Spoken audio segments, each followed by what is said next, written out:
Hey guys, my name is Venki, and today I'm just going to talk about a very interesting topic today, which is shallow cloning, deep cloning in JavaScript. So, how it works, what the things that we have to take in care when we are trying to clone one object from another. Okay, so that is my intention and agenda of the today, this particular session to be complete. And my 100% focus would be that you will be able to understand these things in very clear and concise manner. Okay, let's move to first before moving to cloning. I'll just cover two things. Okay, what is kind of deep cloning versus shallow cloning? So there's the two terms basically. One is shallow. Shallow means like you just not going into very deep in the nested object, and you're just cloning the upper layer. Okay, and one is the deep layer, deep cloning. So what does it mean? If you have an object A and it has certain parameters, it would be copied successfully. Okay, but let's say object A contains object D, and object D contains certain in the nested layer, in a kind of nested layer. So in shallow copy, it will copy only the outer layer, not for your inner objects. So but if you want to perform exactly the way it is being copied in the exact manner in that particular way, you will have to go for the deep copy. Deep copy also create a copy of you can say in nested object as well. So that's an important thing. Now, before moving to more explanation, I just want to touch upon what are the data types. There are the two kinds of data types. Basically, one is the reference type and one is the value type. So number, string, boolean, undefined, and these are the value type. So once you are doing initialization or just copy, let's say copy 10 and then yx, so value is being transferred, not the reference. Okay, that's I just wanted to make sure. So if you change the value of now after 15, still value would be of the y would be 10. But thing got changed drastically when you are assigning a reference. So means it's a some different memory area. Let's say x equals to 10 and y is equals to 15. So this is basically the memory area which is copied from one to another, and but the values are still same. So that's makes a major difference while we are doing a kind of copy mechanism. Okay, let's jump into the editor and see what we want to say. So let's take first very simple example with the primitive data type. So as we this is example, we can say that it's an x which we have assigned as a 10, and now we have y which we have assigned x as a x, and now we are just trying to change its value. Okay, and but y is still 10. So this is basically a copy by value. So it's not copying the reference of that, because these are the known as the primitive data types. Let me go to that. Is value types or primitive data types, or what we can understand. These are another reference type. Okay. Now change little bit change the scenario.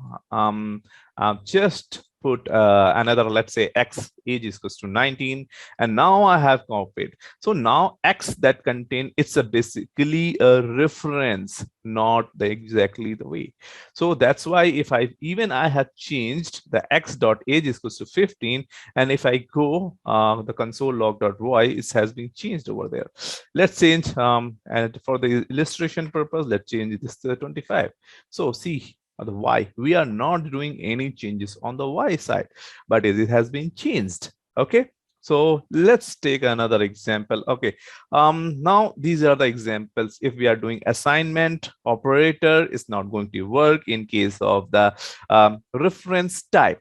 Okay, let's do how to copy then. Okay, I'm taking another example of object.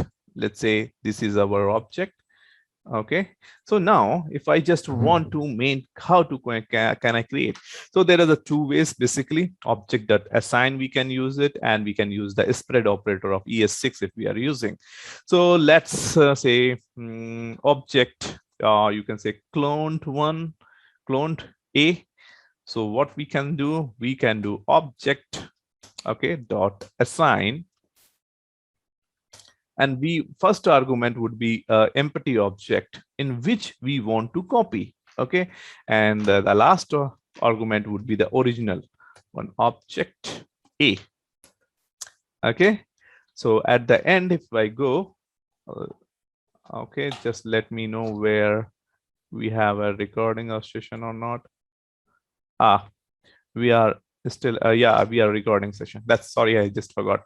Okay, so that's one. Okay, now let's do let's do the console operation on it. Okay, console and dot log, and thereafter what we can do, let's say cloned A. Okay, and thereafter we have a kind of A and B which is being cloned. Okay, and to prove it is being cloned properly, let me change some values over here. Then only we'll be able to know that it's not affecting. Lots now after the clone is happened, we're going to change some kind of value on object A dot A is equals to 7, let's say. The object values are still the same. At the right hand, we can see the continuously output is still the same. So it means it has been cloned properly and it's not affecting the original or current cloned copy. Okay, and now now change it to another way. Let's make some comment over here. I'm just making it comment, and now let's move to let cloned A again, and this time I'm using the spread operator. This is a very useful operator if you want to make it, and that's it, object A, and that's pretty much done. So even this time you can see if we just clear it out and just I'm doing a kind of iteration, so we can see it has been done properly. Okay, now the thing has been changed. This is not going to work anymore if we have a kind of nested objects. Let's see the example. I'm changing this, let's say I'm just pasting another example that I have already ran. So we have an original object which has a name, and car is equals to blue, and we have did a object.assign, and we just changed his name to focus and the nested object color to yellow. The observable point is that name doesn't change. That's perfectly fine. But if we observe the value, values got changed. Okay, which is not expected when we are doing the clone. Okay, so what could be the solution at this particular point of time? So we have a known as some kind of JSON serialization. So we could try the JSON serialization options. So if we just change this line, what line? If we just change this to JSON.parse and JSON.stringify. First, let's serialize that object and that parse it and clone it.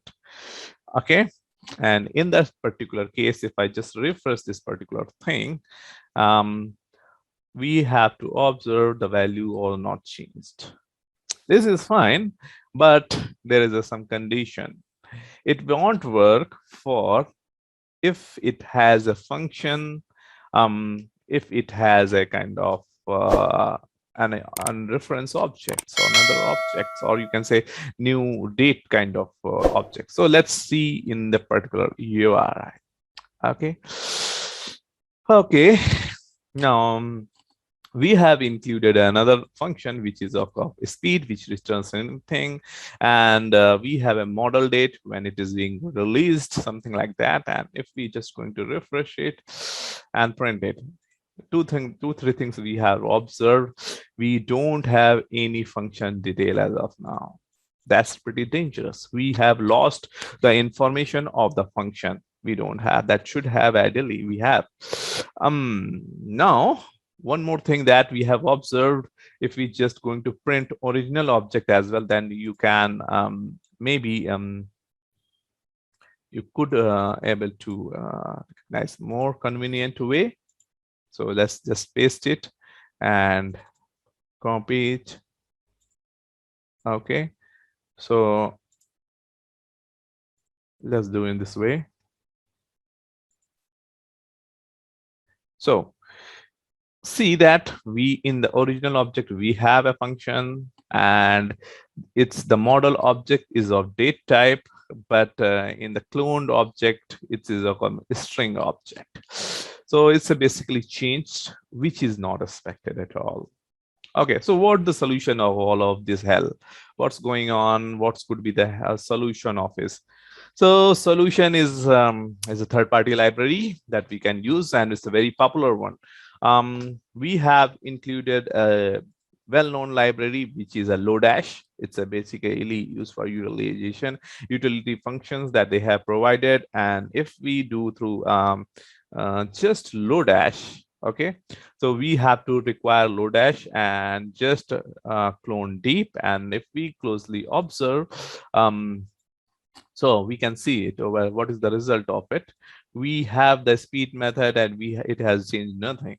So in summary, if you really want to be cautious about and to be safer side, if you want to make sure everything goes well, so you have to use the third-party libraries, which is well proven and well tested for the deep cloning. So I hope you guys has enjoyed this particular video, and please share your comment on this. Thank you. Thanks for watching.